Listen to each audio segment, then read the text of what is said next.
Good morning everyone, कैसे हैं आप सब। आज लेकर आई हूँ करंट अफेयर्स के कुछ क्वेश्चन जो एग्जाम के पॉइंट ऑफ व्यू से इंपॉर्टेंट हो सकते हैं। तो चलिए शुरू करते हैं।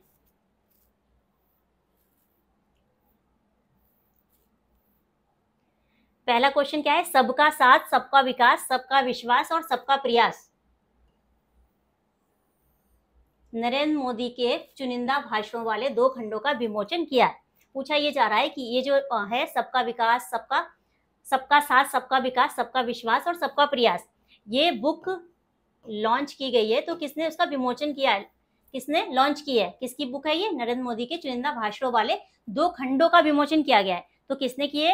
राष्ट्रपति ने, उपराष्ट्रपति ने, सूचना एवं प्रसारण मंत्री ने या फिर गृह मंत्री ने? तो पहले इसकी डिटेल्स देख लेते हैं। किसने किए? उपराष्ट्रपति सीपी राधाकृष्णन ने 22 सितंबर यानी कि कल प्रधानमंत्री श्री नरेंद्र मोदी के चुनिंदा भाषणों वाले 2 खंडों का विमोचन किया है, जिसका शीर्षक उन्होंने क्या दिया है?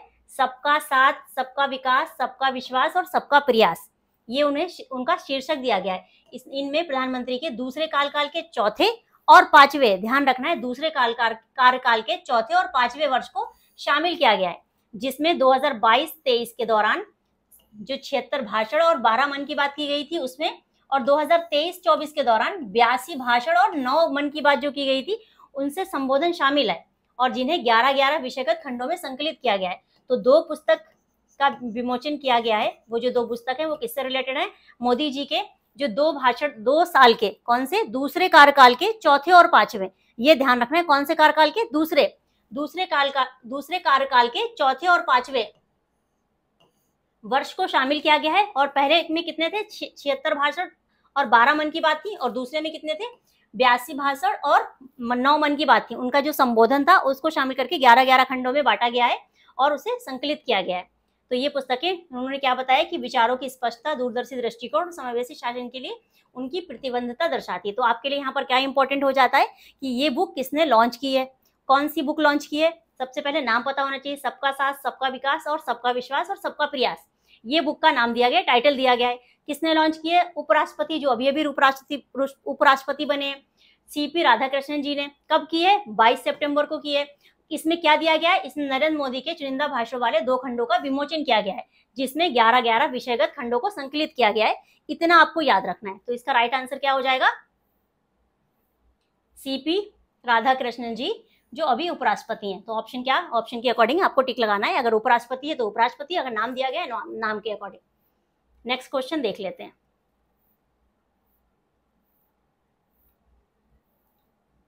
विश्व गैंडा दिवस कब मनाया जाता है? तो यहाँ पर क्या ऑप्शन दिए हुए हैं? 22 सितंबर को विश्व गैंडा दिवस मनाया जाता है। ऑप्शन 22, 23, 24, 25। कब मनाया जाता है? 22 सितंबर को विश्व गैंडा दिवस मनाया जाता है। इस दिन का मुख्य उद्देश्य क्या होता है? गेंडों को सभी 5 प्रजातियों के संरक्षण के लिए जागरूकता फैलाना है, जिससे कि उनका कोई अवैध शिकार ना हो सके और उनको नुकसान ना हो सके और उनका आवास खत्म ना किया जा सके। और ये कब घोषणा की गई थी? ये ध्यान रखना है। पहला 2010 में विश्व वन्यजीव कोष WWF दक्षिण अफ्रीका द्वारा की गई थी, और पहली बार 2011 में मनाया गया था। तब से एवरी ईयर मनाया जाता है। 5 प्रजातियां कौन कौन सी हैं ये इंपॉर्टेंट है आपके लिए? काला, सफेद, बड़ा एक सींग वाला, सुमात्रा और जावन गैंडा। तो इसका राइट आंसर क्या हो जाएगा? विश्व गैंडा दिवस कब मनाया गया? तो 22 सितंबर को मनाया गया।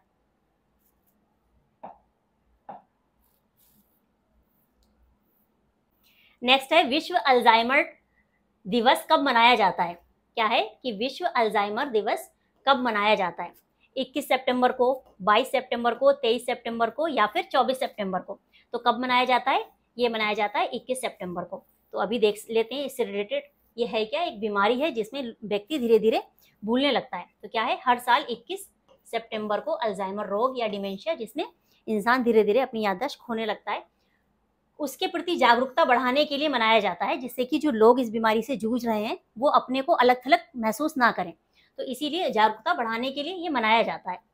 अल्जाइमर क्या है? मस्तिष्क का एक रोग है, मस्तिष्क का एक प्रगतिशील रोग है। इसमें क्या होता है? धीरे धीरे याददाश्त या सोचने की क्षमता और व्यवहार को प्रभावित करता है। और अल्जाइमर कई प्रकार के क्या डिमेंशिया से ग्रस्त लोग अक्सर समाज से क्या करते हैं? अलग थलग महसूस करते हैं, तो वो सब चीज़ें महसूस ना करें। उन रोगियों के साथ उनको समर्थन देने के लिए और उनको समाज के साथ जुड़ा होने के लिए, इसकी जागरूकता बढ़ाने के लिए ये दिवस मनाया जाता है। शुरुआत कब हुई थी? अल्जाइमर रोग इंटरनेशनल 1994 में अपनी 10वीं वर्षगांठ के अवसर पर अल्जाइमर दिवस की शुरुआत की थी। कब? 10वीं वर्षगांठ पर विश्व अल्जाइमर दिवस। कब? अल्जाइमर रोग इंटरनेशनल ने 1994 में। अब एक माह भी मनाया जाता है, तो सितंबर माह को ही इसके रूप में मनाया जाता है। इसकी थीम क्या थी? तो ask about dementia, ask about Alzheimer's, ये इसकी थीम थी। किसकी? 2025 की थीम के बारे में क्वेश्चन पूछा जा सकता है कि इसकी थीम क्या थी 2025 के अल्जाइमर डे की, जो 21 को मनाया जाता है, 21 सितंबर को। तो थीम क्या थी? Ask about dementia, ask about Alzheimer's. इसका उद्देश्य क्या है? इसका उद्देश्य ये है कि इस बीमारी में के बारे में लोग खुले तौर पर बात करने के लिए प्रोत्साहित कर सकें। नेक्स्ट क्वेश्चन देख लेते हैं। दादा साहब फाल्के पुरस्कार प्राप्त करने वाले मलयालम सुपरस्टार? मोहनलाल, मिथुन चक्रवर्ती, वहीदा रहमान, अमिताभ बच्चन। ये अब यहाँ पर इसका राइट आंसर हो जाएगा मोहनलाल। लेकिन ये अभी ये किसकी बात हो रही है? 2023 की बात हो रही है। किसकी बात हो रही? 2023 में दादा साहब फाल्के पुरस्कार का जो नाम दिया था, अनाउंस किया गया था, उसको अभी डिस्ट्रीब्यूट किया जाएगा। कब डिस्ट्रीब्यूट किया जाएगा? 23 तारीख को, मतलब आज की डेट में डिस्ट्रीब्यूट किया जा सकता है। कौन है? यह है अभिनेता मलयालम के वर्ष 2023 का दादा साहब फाल्के पुरस्कार दिया जाएगा 23 सितंबर 2025, यानी कि आज को 71वें राष्ट्रीय फिल्म पुरस्कार समारोह में प्रदान किया जाएगा। भारत सरकार ने दादा साहब फाल्के पुरस्कार चयन समिति की सिफारिश पर इसकी घोषणा की। अब ये क्या है? ये भारतीय सिनेमा का सर्वोच्च पुरस्कार है। भारतीय सिनेमा का सर्वोच्च पुरस्कार है, जो भारतीय सिनेमा में उनके अमूल्य योगदान और शानदार करियर के लिए दिया जाएगा। अब ये क्या है? मोहनलाल ने 400 से ज्यादा फिल्में की हैं, जिसमें मलयालम, तमिल, तेलुगु, कन्नड़ और हिंदी फिल्मों में भी काम किया है। 5 बार राष्ट्रीय पुरस्कार भी इनको मिल चुका है। लेकिन ये मलयालम में प्राप्त करने वाले, ये पुरस्कार प्राप्त करने वाले मलयालम की भाषा में ये दूसरे हैं। पहले कौन से हैं? तो पहले हैं अडूर गोपाल कृष्णन। कौन है? अडूर गोपाल कृष्णन। ये पहले फिल्मकार थे जिन्हें मलयाली भाषा में मिला था, पुरस्कार मिला था, और लेकिन ये दूसरे हैं। नेक्स्ट क्वेश्चन देख लेते हैं। कर्नाटक के राज संगीत विद्वान पुरस्कार के लिए चुना गया है। किसको चुना गया है? पंडित एम वेंकटेश को, वाई वे मृदु कृष्णा को, पंडित भीमसेन जोशी को, या फिर गंगूबाई हंगल जी। तो पहला ही राइट हो जाएगा एम वेंकटेश, पंडित एम वेंकटेश कुमार को। हिंदुस्तानी शास्त्रीय संगीत के प्रसिद्ध गायक पंडित एम वेंकटेश कुमार को कर्नाटक के राज्य संगीत विद्वान पुरस्कार के लिए क्या किया गया है? चुना गया है। और ये पुरस्कार उन्हें कब दिया गया? 22 को दिया गया। पुरस्कार की घोषणा कर्नाटक के कन्नड़ और संस्कृति तथा पिछड़ा वर्ग कल्याण मंत्री शिवराज तंगदागी ने की थी। ये सम्मान कन्नड़ और संस्कृति विभाग द्वारा प्रतिवर्ष दिया जाता है। इसके तहत क्या 5 लाख रुपए की नगद राशि दी जाती है, एक स्मृति चिन्ह मिलता है और एक पत्र मिलता है, प्रशस्ति पत्र। पंडित वेंकटेश कुमार को हिंदुस्तानी शास्त्रीय संगीत में उनके उत्कृष्ट योगदान के लिए चुना गया है, जिसके लिए उन्हें देश विदेश में सराहना मिली है। उनका चयन संगीत वाई के मृदु कृष्णा की अध्यक्षता वाली समिति ने किया था। और मुख्यमंत्री, कहाँ के मुख्यमंत्री हैं? कर्नाटक के सिद्धारमैया जी ये सम्मान प्रदान करेंगे।